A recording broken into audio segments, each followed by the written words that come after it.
Hi and welcome to this video consultation, which is all about understanding mean square error. In question 1 we are given a distribution which is continuous on the interval between 0 and theta, the sum parameter theta. So of course the PDF of this is equal to the constant 1 over theta for x values between 0 and theta, and is 0 otherwise, and it's very easy to either remember or to calculate that the mean of this distribution is just the centre point theta on 2, and the variance of a uniform on 0, 1 is 1/12, a useful thing to remember. This random variable is just a uniform on 0, 1 scaled up by multiplying by theta. When you multiply by theta, you multiply the variance by theta squared, so you can just write down that the variance of this is theta squared over 12. So we are asked to calculate in question 1 the method of moments estimator for this on the basis of a sample of size 1. So we've only got one observation, and it's sort of interesting. We'll have a larger sample size later, but so let's call it x1. I mean, of course, it's equal in distribution to x. So even though it's a trivial statement, I'd like to point out that if we have a sample size 1, then if we calculate the mean, we divide x1 by 1, and it's x1. So we can think of x as being the mean, and indeed, if we had a random variable xn, which was defined as being the maximum of a sample of size n, that is the nth order statistic, then with a sample size 1, clearly the maximum is also equal to x. So the first thing we need to do is find what I'm going to call theta bar, and that's the method of moments estimator. And how do we find the method of moments estimator? Well, it's very important when you think about method of moments estimators to realise that the mean of this distribution is a function of theta. So as theta varies, the mean varies, and so if we think of the parameter theta as varying, we can graph the actual mean of the distribution as a function of theta, and it's theta on 2. So it sort of goes up at this rate like this. Okay, mu of theta equals theta on 2. And the method of moments says, okay, if you've taken a sample and you've observed a sample mean, let's say our sample mean is x bar, then a good way to estimate theta is to choose the value of theta which makes the population mean equal to the mean of the sample that you've observed. Okay, and so on this graph here, we say, well, we've got a sample, and the sample mean was x bar. So what value of theta do we have to put in to get that value for x bar? And we have to put in a value of theta which is 2 times x bar. Okay, so when we divide it by 2, we get x bar. And so that's telling me that the method of moments estimator is 2 times the sample mean for a general sample size n, but of course here we've only got one observation, and so we just take the one observation that we've got, x, and we multiply it by 2.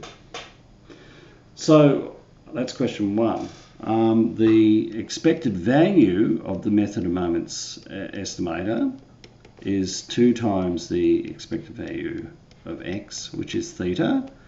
So I can say that the method of moments estimator is an unbiased estimator of the parameter theta. And the variance of the method of moments estimator is, because I'm multiplying by 2, I multiply the variance of x by 4, and so that gives me sigma squared on 3. Now I need the maximum likelihood estimate. Now I'm going to work with a sample size n in deriving it and then simplify it down for the sample size 1.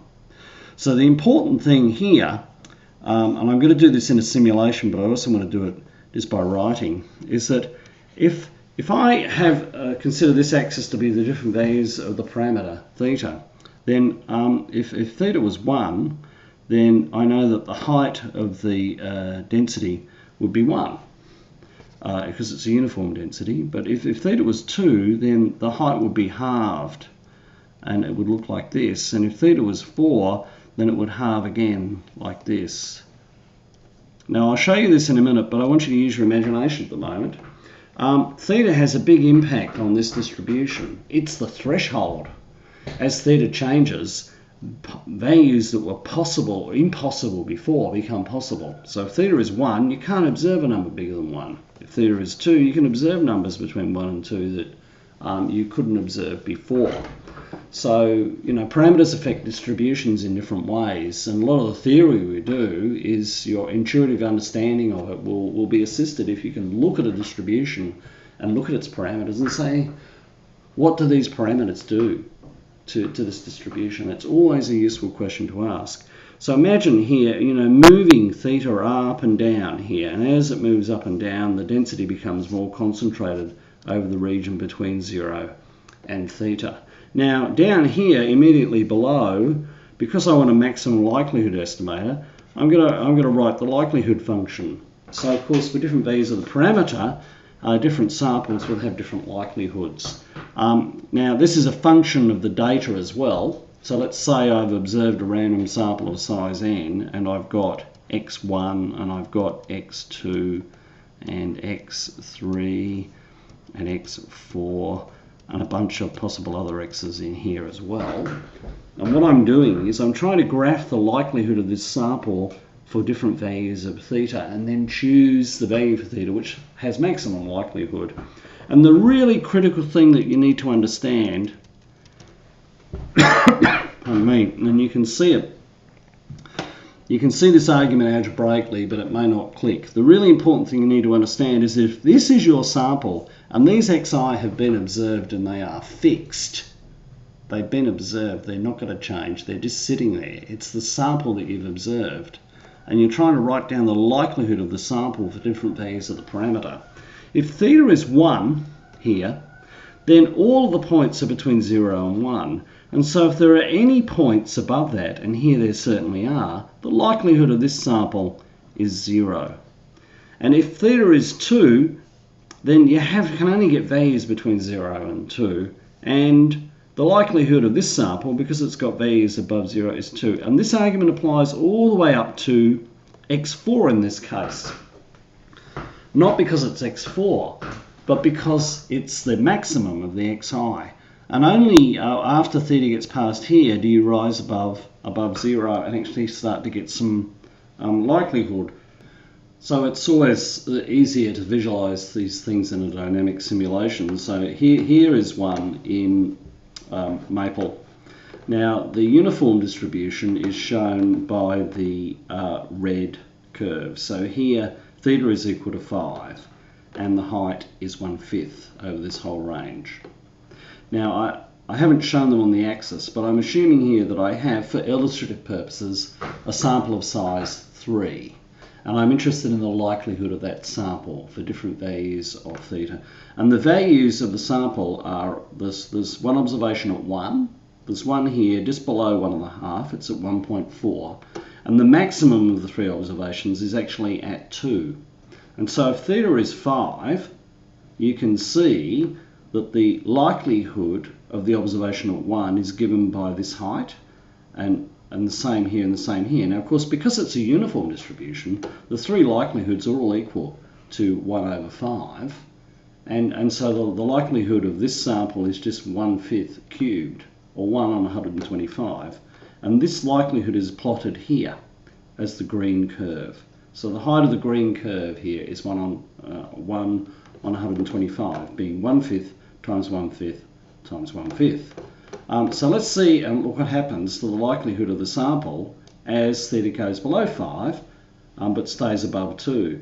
Now you can see as theta moves in, the range of the uniform gets smaller, and what happens? Well, all three likelihoods uniformly go up. So if I'm here at 3, all three likelihoods are a third, and so on. All right? So you can see what's happening with the green curve. The likelihood of the sample of size 3 keeps increasing. And it keeps increasing until theta is actually just, say, almost exactly equal to 2. And then you can see that the likelihood is very close to a half. And I have 3 likelihoods. At 1 it's a half, at 1.4 it's a half, at 2 it's a half. It's right on the edge of the distribution. So this height here should be 1/8 this height here. Okay. Theta is a threshold value. As soon as theta moves below 2, bang, the likelihood of the observation at 2 disappears. Okay, it's a uniform distribution on 0 to a number less than 2. It never generates a sample which has a value of 2 in it, because this likelihood now is 0, and the overall likelihood of the whole sample coming from this distribution is 0. And you can see, of course, that that applies whenever theta is less than the maximum, right? Here, of course, theta is less than all 3, so all 3 observations have 0 likelihood. Okay, here 1 has some likelihood, the other 2 don't. Here 1 and 1.4 have likelihood, the one at 2 does not. Okay, and so hopefully that demonstration explains to you why the maximum likelihood estimator is the value of theta which generates a maximum likelihood for the sample that you've observed, and it's sitting here right at the maximum value of the sample. And so we can say basically that if let's say theta hat will be the MLE for the parameter theta, we've just shown that it's equal to the maximum of x1, x2 to xn for a sample of size n. And as I've noted up here, if there's only one observation in the sample, well, that's simultaneously the maximum and the minimum and whatever you want to call it. So basically the maximum likelihood estimator is just the observation x. And the expected value of that estimator, in other words, the method of maximum likelihood is saying, oh, you'd like to know what theta is?